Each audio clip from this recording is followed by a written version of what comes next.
Maxwell House really the only coffee in the world? Well, your father says so, and your father knows best.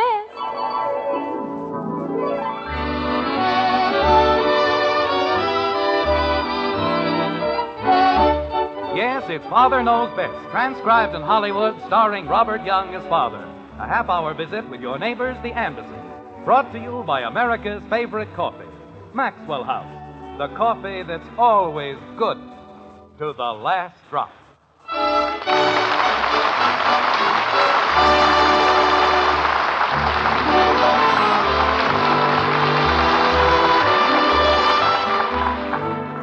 Be it ever so peaceful and ever so fair, be the sun shining bright at your door, there's nothing so sad or so full of despair as the morning after the night before.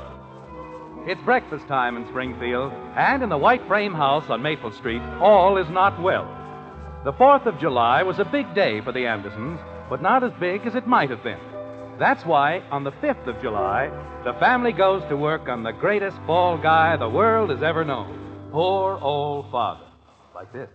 But you said we weren't allowed to shoot off firecrackers. That's right. Well, Jimmy Woody had firecrackers and he shot them off. Kathy, I've told you a dozen times, shooting off firecrackers is against the law. They shot them off in the park. You eat your breakfast. Well, didn't they? Betty, do as your father tells you. Can't I even talk? Eat your breakfast, dear. Jumping creepers. Everybody else got to shoot off firecrackers except me. I never get to do nothing. You never get to do anything. You said it. Everybody else. Kathy, for the 10 millionth time, the use of firecrackers within the city limits of Springfield is illegal. Then why did they shoot them off in the park? Because that was a fireworks display. It's entirely different. Mom, I can't find my other shoe. Look under your bed, dear. I did look. Never mind. I found it. Bud, hurry up or you won't get any breakfast at all. Okay, Dad. Couldn't find his ears if they weren't fastened on. Why are you shooting firecrackers in the park different? Because it was part of the city's celebration, that's why. Jimmy Woody shot off firecrackers, and I'm as much a part of the city as he is. Kathy. His father didn't tell him it was different. Margaret, may I please have my coffee? Of course, dear. Every time somebody does something and I can't, it's different. There you are. Thank you. Everybody gets a bigger allowance than I do, but it's different.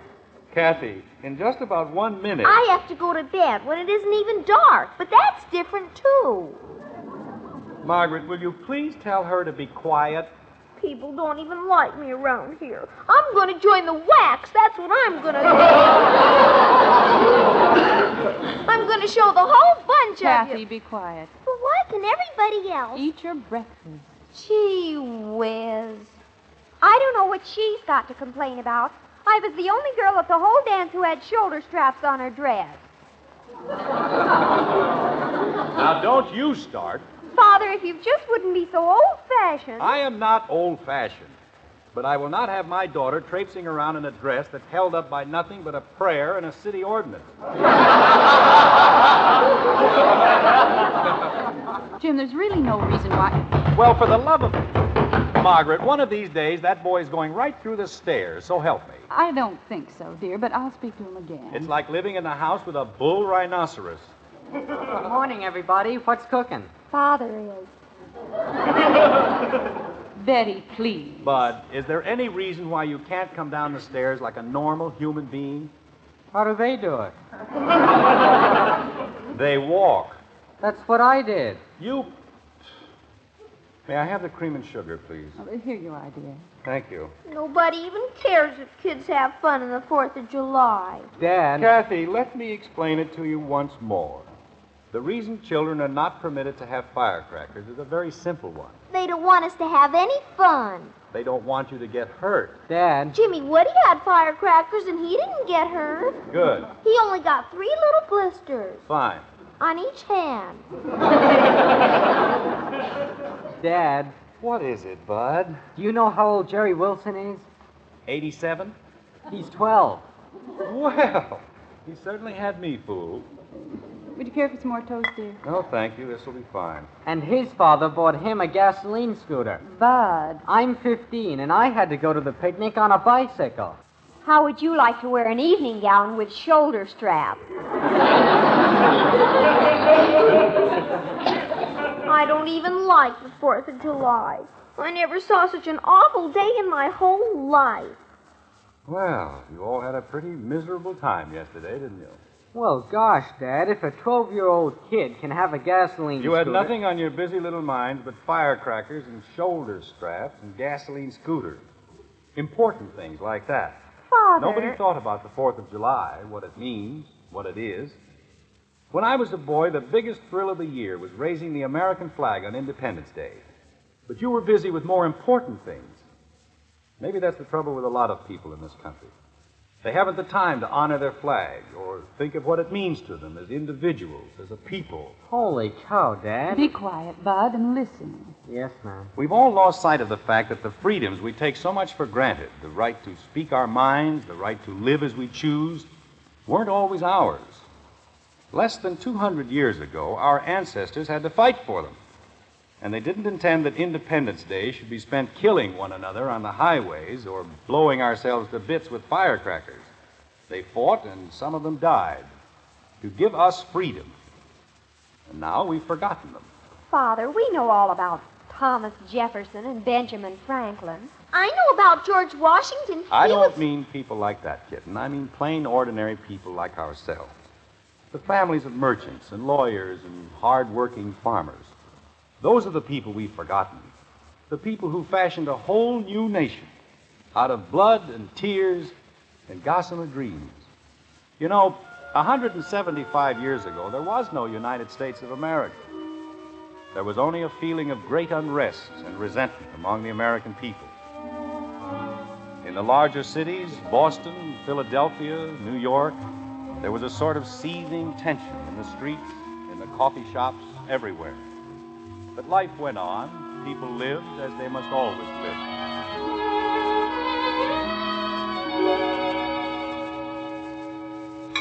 But, Mama, I don't like cornmeal mush. It's very good for you, Kathleen. All I ever get is cornmeal mush.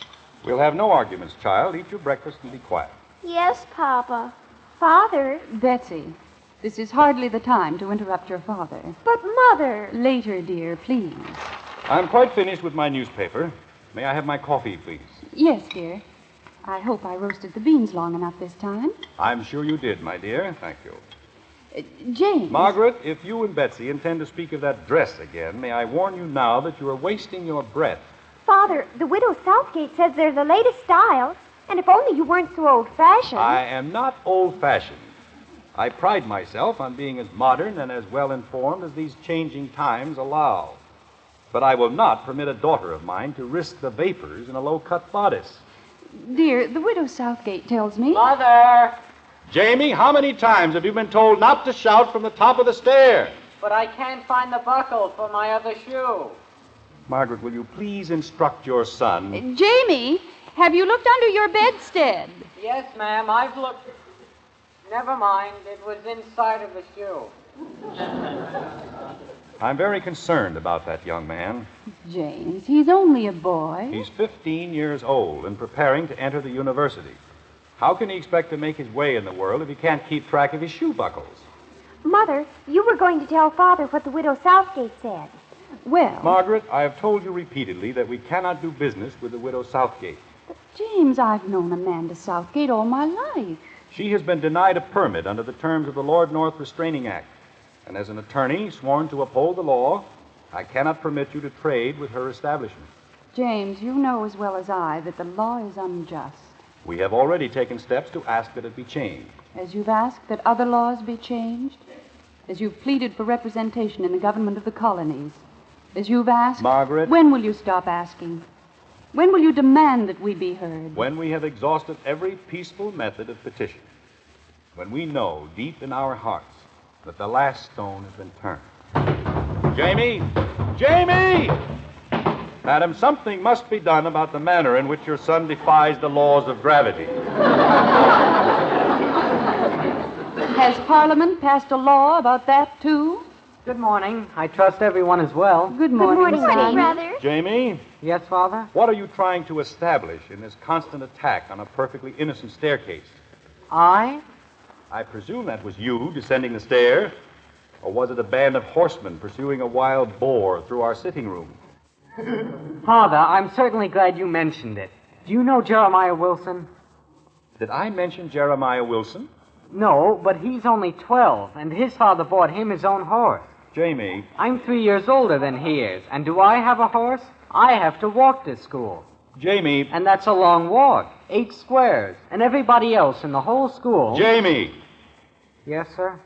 A boy who cannot keep track of his shoe buckles cannot be entrusted with his own horse. How can you misplace a horse? If there were a way, you'd manage. Betsy, no one asked for your opinion. I didn't say anything, did I, Mama? No, Kathleen. I've been very good, haven't I, Mama? Yes, Kathleen. Do I still have to eat my cornmeal mush, Mama? Yes, Kathleen. Gee willikins. Jamie, the front door. Nobody's afraid that I'll misplace the front door. I could close my eyes and find the front door in the dark. I don't know. When I was a boy, my father never permitted this turbulence at his breakfast table. Breakfast was a quiet meal, peaceful and calm. There was none of this excitement and confusion. Everything was well ordered and contained. Everything... Mother, it's Mistress Smith. Elizabeth! Margaret, you've got to help me. We're in the most terrible trouble. Girls, perhaps you'd best go outdoors and take your brother with you. But I haven't finished my mush. Go along, Kathleen.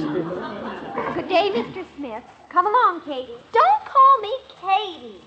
Now, Elizabeth? Oh, I'm just beside myself. Nothing like this has ever happened in the entire history of our family. Elizabeth, may I suggest that you calm yourself? You. The entire affair is your fault. My fault? Elizabeth! You were the one who put him up to it. You were the one who told him not to pay his taxes. You mean Hector, I presume? My husband. If only he hadn't listened to you. Elizabeth, I assure you... You gave him those articles on freedom. You explained to him that the Sugar and Molasses Act was illegal. You told him to petition the repeal of the Restraining Act. You told him What all... I told Hector was true. The advice I gave him was sound. Our petitions are valid. Our protests are impeccable. If we stand united, no one can be punished. No? Then why is Hector in jail? Oh, Jane.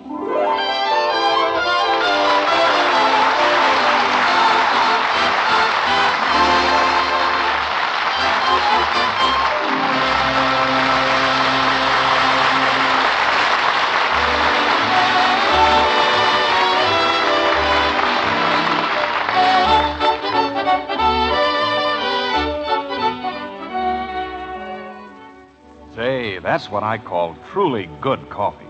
How about a second cup, darling? Those are wonderful words to hear, especially when you hear them from the world's greatest coffee expert, your husband. Of course, lots of folks think of us as experts, too, since more families do buy our Maxwell House coffee than any other brand. But when you make coffee for your husband, why, he's the expert whose say-so you care about. And tomorrow, if you'll just pour him a cup of heartwarmingly good Maxwell House coffee, we're mighty sure he'll say, Best coffee I ever tasted. in fact, we'll return your money if he doesn't say that. You see, only Maxwell House has that wonderful good to the last drop flavor, because only Maxwell House has the recipe. It's one that demands choice, extra flavor coffees, blended and roasted just so. And since no coffee is made like Maxwell House, no other coffee tastes like Maxwell House. Tomorrow, serve our Maxwell House to your husband. If he doesn't say, best coffee ever, why, just send us the can and unused portion, and we'll gladly refund your money. Our address is right on every familiar blue tin. Yes, to please the world's greatest coffee expert, your husband. Serve him Maxwell House coffee. Always good to the last drop.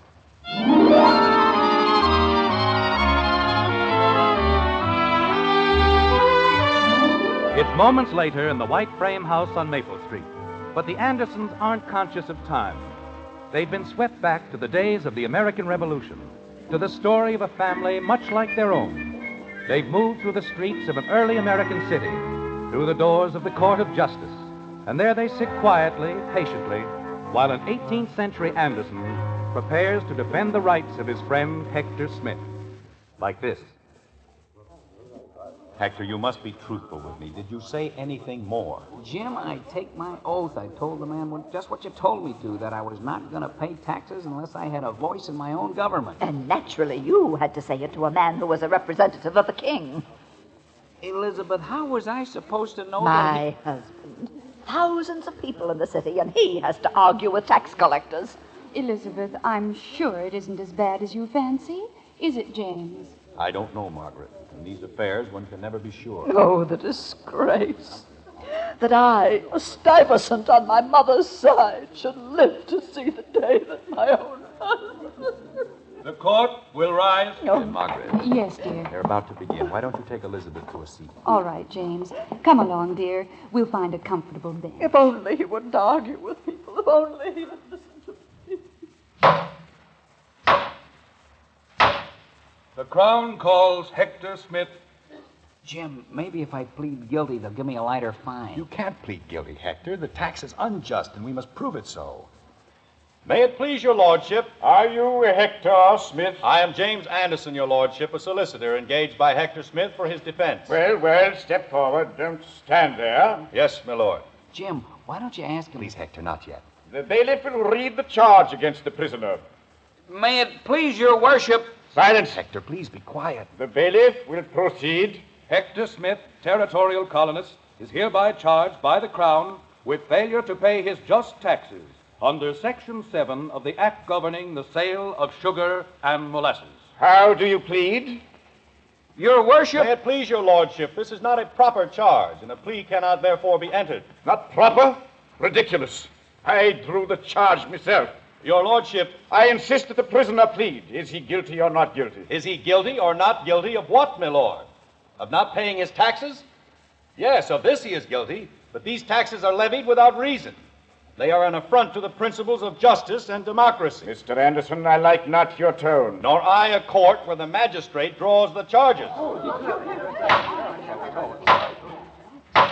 Jim, they'll wind up by hanging me. Hector, will you please stop worrying?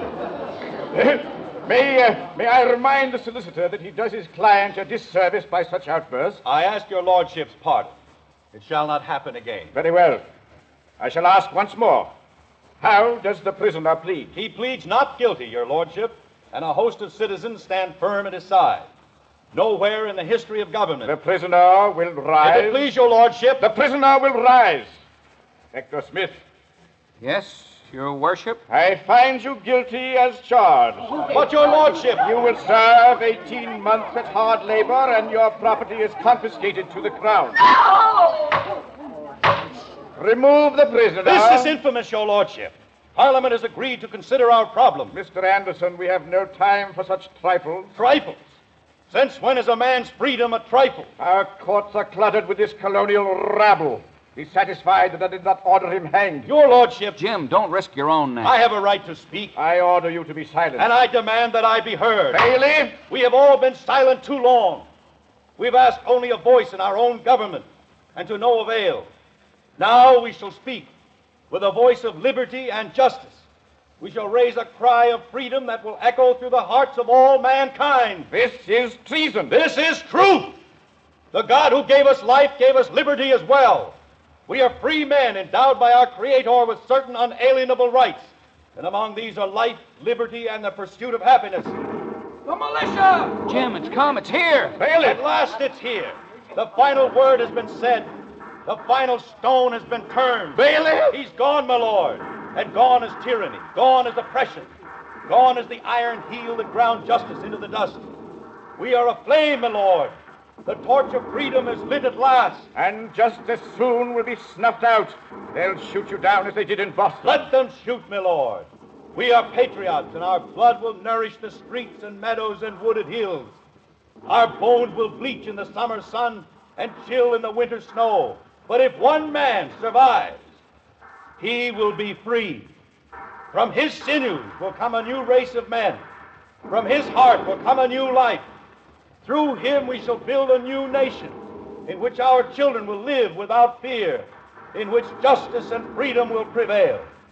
Through him will be born a new world. America.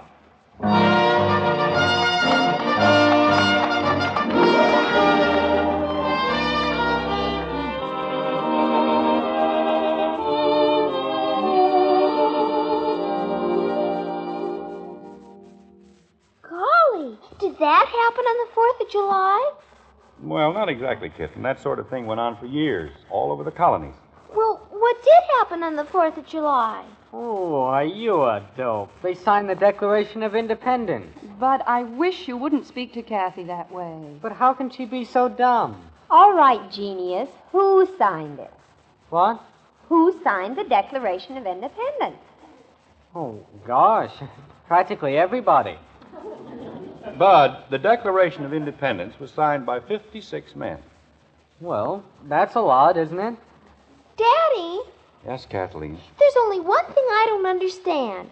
What's so wonderful about the Declaration of Independence? He'll tell you some other time, dear. Margaret, if you don't mind, I'd just as soon tell her now. While he's in the groove. While I have all three of my knot-headed children in a listening mood. What did I do? Not a thing. And let's keep it that way. Jim, if you're going to tell All them... right, honey. The Declaration of Independence was written not to point out new principles or new arguments or even to say things which had never been said before, but to put before the people of the world an announcement of the fact that the American people considered themselves from that day forward an independent nation. Do you understand that? Oh, sure. Dear, she didn't understand one word you said. Of course she did. Maybe she did, but I sure didn't. Well, I couldn't have made it clearer. You understood me, didn't you, Bud? Yes, sir. Well, I promised Joe I'd help him do something. What did I so- say? About what? The Declaration of Independence. You mean the whole thing? Or any small portion thereof. This is going to be good. Well, you said that the Declaration of Independence was important because it told everybody that on the 4th of July, 56 fellas got together and, well, anyway, it's the birthday of the United States. That's the important part. Oh, that's what it is. Well, you could put it that way. And you know, come to think of it, isn't it strange that no one ever gives the country a birthday present? Jim, really? I mean it, honey. Everybody else gets them. Father, if you'll buy the wool, I'll knit the country a pair of argyles. Take her up on it, Dad. How'll she know what size? That was a joke, dear. Another one? I'm being very serious. Father, you're not. I certainly am. We have the good fortune to live in the greatest country in the entire world. A country that has given us blessings far richer than we know. Our country has given us a heritage of freedom. Freedom of speech, freedom from want, freedom from fear, freedom to worship in any church we may choose. It gathered us, all sorts of Americans, from the far-flung corners of the earth and made for us a home. Give me your tired, your poor, it said, your huddled masses yearning to breathe free, the wretched refuse of your teeming shore. Send these, the homeless, tempest-tossed, to me. I lift my lamp beside the golden door. Our country has a birthday every year, celebrated on the 4th of July, and all of us, no matter how rich or how poor, can afford the only gift it wants, a pledge of undying loyalty and devotion, a vow that in the year ahead we'll remember and observe the simple principles of democracy, a promise that, to the best of our ability, we'll live as Americans.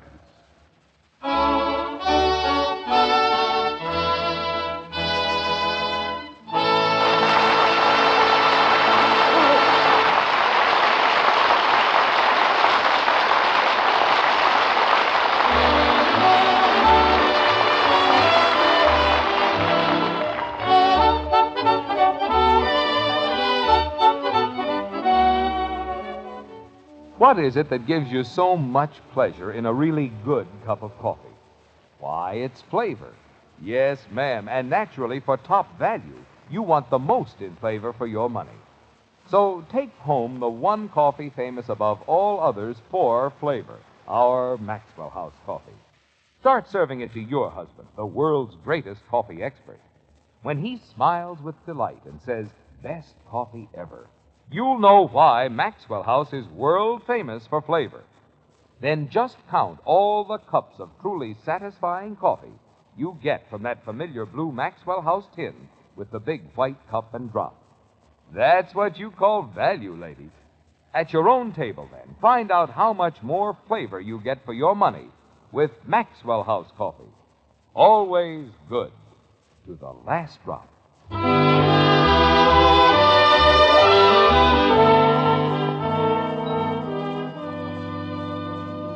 Ladies and gentlemen, this is Robert Young.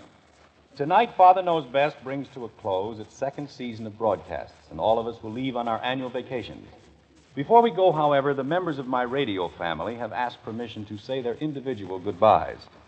Being an indulgent husband and father, quite naturally, I had to agree. So here they are. June Whitley. I hope you have a very nice summer, and be sure to come back with us in the fall, won't you? Goodbye. Rhoda Williams. Goodbye, goodbye. Parting is such sweet sorrow that I shall say goodbye till it be morrow, and have a real keen summer, gang. Norma Jean Nilsson. We're going up to Round Lake again, and they've got boats and docks to jump off, and you Kathy. can go swimming and fishing. And this year Kathy. I'm going to collect things like snakes and bullfrogs. Kathy. And if any of you come up to the lake, my mother's a wonderful cook, and she'll be only too happy. Kathy. Did I say something wrong? You're supposed to say goodbye. That's what I was doing. Well, say it. Gee whiz. Goodbye, everybody. And finally, a word from Ted Donaldson.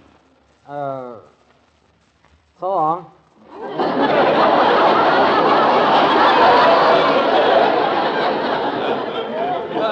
That was the word. Well, that just about does it, neighbors. I'm heading north to see a man about some fish, and I'll be driving carefully all the way. Oh, just one more thing before I go. If you take any trips this summer, leave early enough so you won't have to drive in a hurry. Then we'll all be around when it's time to get together again in the fall. That's the ticket. See you later. Bye. Bye.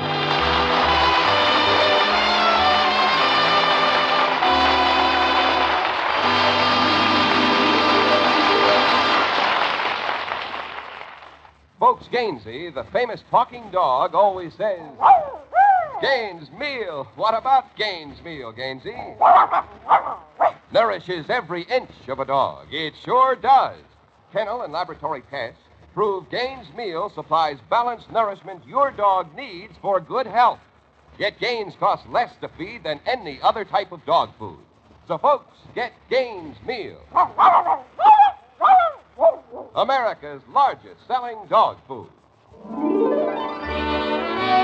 Remember, Father Knows Best, starring Robert Young as Jim Anderson, with Roy Bargy and the Maxwell House Orchestra, will return to the air over these same NBC stations on Thursday, September 6th. Our broadcast time will be 1/2 hour earlier, and your local newspapers will remind you of date, time, and station. So until September 6th, this is Bill Foreman saying good night and good luck from the makers of Maxwell House, America's favorite brand of coffee. Always good to the last drop. Father Knows Best is transcribed in Hollywood and written by Ed James. Now stay tuned in for Dragnet, which follows immediately over most of these stations. Dragnet, the story of your police force, is next on NBC.